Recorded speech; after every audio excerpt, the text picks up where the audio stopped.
காலை வணக்கங்க. காலையில் ஒரு டிஃபன் டக்குன்னு வீட்டில் இருக்கிற பொருளை வச்சு ஒரு டிஃபன் செய்யலாங்க. சுவை தரணும் குக்கிங் சேனலில். ரவை ஒரு கப்பு போட்டுக்கலாங்க. இது ஃபஸ்ட்டு கொஞ்சம் நைஸாக அரைச்சின்னு வந்துடலாங்க. இப்போ இதை பவுட்ரு அரைச்சாச்சுங்க. இப்போ அடுத்து இதில் வந்து உருளைக்கிழங்கு சேர்த்துக்கலாங்க. ஒரு 2 உருளைக்கிழங்கு பொடியை கட் பண்ணி சேர்த்துக்கலாங்க. இப்போ அரைச்சாச்சுங்க. இது கூட உருளைக்கிழங்கு சேர்த்து அரைச்சின்னு வந்துட்டோம். ஒரு பாத்திரத்துக்கு மாற்றிக்கலாங்க. இது கூட இப்போ தண்ணி சேர்த்து தோசை மாவு பார்த்துக்கு ரெடி பண்ணிடலாங்க. தண்ணி சேர்த்துக்கலாங்க.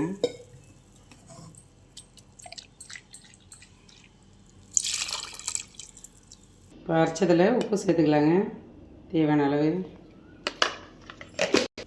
பொடியே கட் பண்ண வெங்காயங்க ஒன்று, துருவின கேரட்டு, தக்காளி வந்து விதையை எடுத்துகிட்டு ஒரு தக்காளி அரிஞ்சு வச்சுக்கிறேங்க, ஒரு பச்சை மிளகாய், கருவேப்பிலை, கொத்தமல்லி. இதில் சோடா உப்பு கொஞ்சம் சேர்த்துக்கலாங்க. இதெல்லாம் நல்லா கலந்துக்கலாங்க. ரெடி ஆகிடுச்சிங்க. இப்போ இது ஒரு 5 நிமிஷம் ஊற்றுங்க. இந்த கேப்பில் இதுக்கு ஒரு சட்னி டக்குன்னு ரெடி பண்ணிடலாங்க. மிக்சியில் பெரிய வெங்காயம் ஒரு 2 கட் பண்ணிக்கலாங்க. தக்காளி ஒரு 2 மீடியம் சைஸு, ஒரு 4 வரமிளகாய், ஒரு 5 பல் பூண்டு,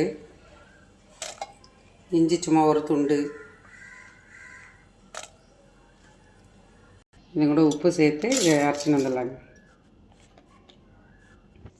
சட்னி ரெடி ஆகிடுச்சிங்க. இப்போ இதில் சேர்த்துட்டு இதுக்கு ஒரு தாளிப்பு கொடுத்துடலாங்க. இப்போ தாளிப்புக்கு ஆயில் சேர்த்துக்கலாங்க.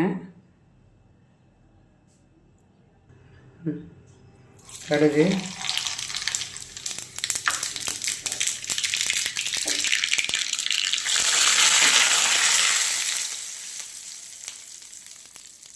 சட்னி ரெடி ஆகிடுச்சிங்க. இப்போ இதுக்கு பன் தோசை ஊற்றிடலாங்க. பன் தோசை ஊற்றிடலாங்க. அவ்வளோதாங்க. சுற்றி கொஞ்சம் ஆயில் சுற்றி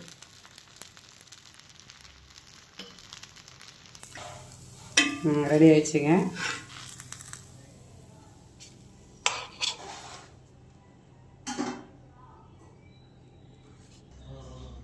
இந்த சட்னி வச்சு சாப்பிட்டு பாருங்கள்.